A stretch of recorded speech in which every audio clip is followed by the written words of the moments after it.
तो ब्रेक के बाद बहुत स्वागत और अब रुक करते हैं भरतपुर के बयाना से बड़ी खबर की तरफ, जहां पर सराफा व्यापारी की हत्या कर लूट मामले में एक बड़ा अपडेट आपको बताते चले, जहां पर व्यापारियों ने वारदात को लेकर बाजार को अब बंद कराया है। पुलिस के खिलाफ प्रदर्शन भी ये व्यापारी करते हुए नजर आ रहे हैं। आरोपियों की जल्दी गिरफ्तारी की भी मांग इन व्यापारियों के द्वारा की गई है। सराफा सहित अन्य व्यापारियों ने ये रैली निकाली है, जिसमें गिरफ्तारी की मांग की गई है। आरोपियों की रैली निकालते हुए थाने की तरफ भी कूच किया गया है। ये बताते चले कि ये व्यापारियों ने आज बाजार बंद क्यों बुलाया है, क्योंकि कल रात सीने में गोली मारकर हुई थी लूटपाट। जेवरात के बैग को लेकर बदमाश हो गए थे फरार।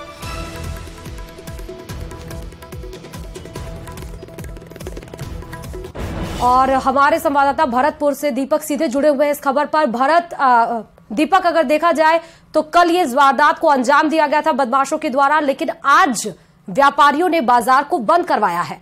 और क्या जानकारी, और बाजार बंद से आम लोगों को किस तरह से परेशानियों का सामना करना पड़ रहा है?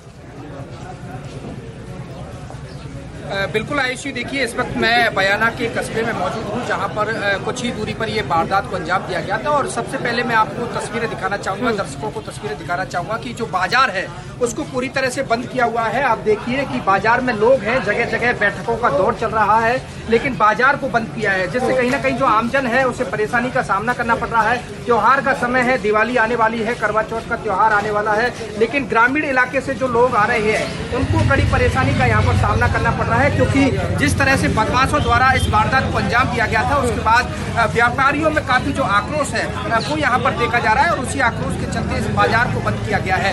ज्वेलर्स हैं, उनके साथ साथ जो अन्य व्यापारी हैं, परचून संघ है, सभी ने समर्थन किया है और सामूहिक रूप से बाजार को बंद करके ये थाने पहुंचे थे, जहां प्रदर्शन किया। पुलिस ने आश्वासन दिया है कि जल्द जो आरोपी हैं उनकी गिरफ्तारी की जाएगी। और अभी बात की जाए कि पोस्टमार्टम की जो कार्रवाई है वो भरतपुर जिला मुख्यालय पर चल रही है। उसके बाद जो डेड बॉडी है वो यहाँ लाई जाएगी और उसके बाद जो सराफा व्यापारी है मन्नी, उनका जो अंतिम संस्कार है वो यहाँ पर किया जाएगा। अब देखिए हमारे साथ व्यापार संघ के जो लोग हैं, ज्वेलर्स जो जुड़े हुए, किस तरह से ये घटनाक्रम हुआ और अब आगे क्या रुख है आपका? कल शाम की बात है, वो बाजार दुकान बंद करके अपने घर जा रहे थे। रास्ते में लोहार गली के नुक्कड़ से निकल के घर के करीब 50 मीटर पहले ही जो दुर्घटना हुई थी, गोली मार के भागे। और उस साथ में थैला भी था, पैसे वगैरह जो भी दुकान का सामान था वो लेकर चले गए। गोली मार के वो सीधे सुधार गली होती है बाहर निकल गए थे। अभी बाजार बंद किया है, आमजन को परेशानी हो रही है, पुलिस ने क्या आश्वासन दिया है? पुलिस ने आश्वासन दिया है कि जल्दी से जल्दी इसका निस्तारण होगा। बिल्कुल। व्यापार संघ के जो महामंत्री हैं वो हमारे साथ मौजूद हैं, मुकुट भारद्वाज। किस तरह से आपने ये प्रोटेस्ट किया और पुलिस ने क्या आपको आश्वासन? दीपक, ये भी सवाल पूछ लीजिए कि क्या बाजार बंद करना ही एक सॉल्यूशन है इनके पास? बताना चाहता हूँ कि ये जो घटना कल शाम को हुई है, ये बहुत जघन्य घटना है। इसकी हम सभी व्यापारी कड़े शब्दों में निंदा करते हैं। दीपक, बहुत बहुत शुक्रिया। और अब आपको बता दें कि जयपुर में मेरी माटी मेरा देश कार्यक्रम में राज्यपाल कलराज मिश्र ने शुभारंभ किया इसका, और राज्यपाल ने कलश यात्रा को रवाना किया। क्या कुछ बोल रहे हैं वो आपको सुना देते हैं। वैज्ञानिक दृष्टिकोण, मानववाद और ज्ञानार्जन तथा सुधार की भावना का विकास करें। 9, सार्वजनिक संपत्ति को सुरक्षित रखे और हिंसा से दूर रहे। 10, व्यक्तिगत और सामूहिक गतिविधियों के सभी क्षेत्रों में उत्कर्ष की ओर बढ़ने का सतत प्रयास करे, जिससे राष्ट्र निरंतर बढ़ते हुए प्रयत्न और उपलब्धि की नई ऊंचाइयों को छू ले। 11, जो माता पिता और संरक्षक को वह 6 से 14 वर्ष के बीच की आयु के यथास्थिति अपने बच्चे अथवा प्रतिपालक को शिक्षा प्राप्त करने के अवसर प्रदान करेगा। धन्यवाद।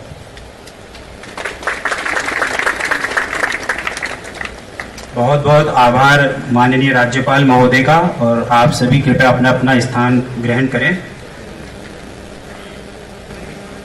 हमारे देश की आजादी के 75 वर्ष पूर्ण होने के उपलक्ष्य में संपूर्ण भारत में जन जन के मध्य भारतीय संस्कृति। और इस बीच में रतनगढ़ से एक बड़ी खबर आ रही है, जहां पर हिस्ट्री शीटर की पीट कर हत्या कर दी गई है। रतनगढ़ के दिलसुख गोदारा की पीट कर हत्या कर दी गई है। दरअसल जन्मदिन की पार्टी के दौरान एक बड़ा झगड़ा हुआ था। लाठी सरियों से दिलसुख गोदारा की पिटाई की गई। अस्पताल में चिकित्सकों ने दिलसुख गोदारा को मृत घोषित कर दिया। हिस्ट्री शीटर की पीट कर हत्या हुई थी। ये मामला दरअसल हुआ ये था कि जन्मदिन की पार्टी थी, उस दरमियान झगड़ा हुआ जहां पर पीट कर लाठी सरियों से दिलसुख गोदारा को इतना पीटा गया कि जब उसका इलाज हो रहा था तब चिकित्सकों ने उसे यानी डॉक्टर्स ने उसे मृत घोषित कर दिया। तो रतनगढ़ से ये बड़ी खबर।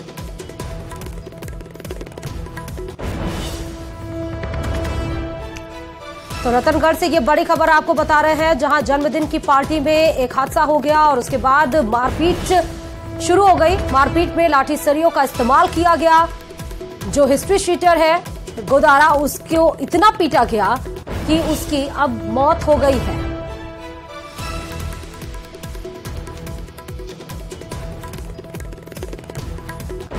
और इस खबर पर हमारे संवाददाता मनोज जुड़े हुए हैं। मनोज, क्या पूरी जानकारी है और ये हिस्ट्री शीटर बताया जा रहा है, इसकी हिस्ट्री है क्या?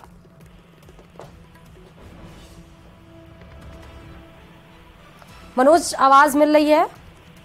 जी बिल्कुल। मनोज, ये पूरी खबर क्या है हिस्ट्री शीटर की पीट कर हत्या मामले में, और क्या इसकी हिस्ट्री रही है और क्या कुछ वारदात हुई थी? कहां से ये झगड़ा शुरू हुआ जब अब इसकी मौत भी हो गई है? मनोज जी बिल्कुल, मैं बताना चाहूंगा कि रतनगढ़ तहसील का गांव है सहला, जहाँ पे इस वारदात को अंजाम दिया गया, जहाँ जो हिस्ट्री शीटर है दिलसुख, उसकी पीट कर हत्या हुई है।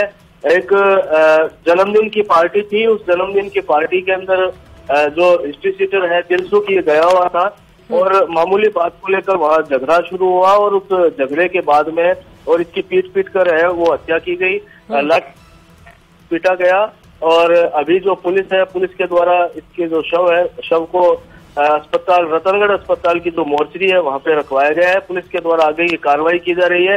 हालांकि अभी तक जो परिजन है, उन परिजनों के द्वारा किसी तरह की जो रिपोर्ट है वो रिपोर्ट अभी पुलिस को प्राप्त नहीं हुई है। हाँ। जो आरोपी है, बहुत बहुत शुक्रिया मनोज तमाम जानकारी देने के लिए इस खबर पर। तो रतनगढ़ के दिलसुख गोदारा की पीट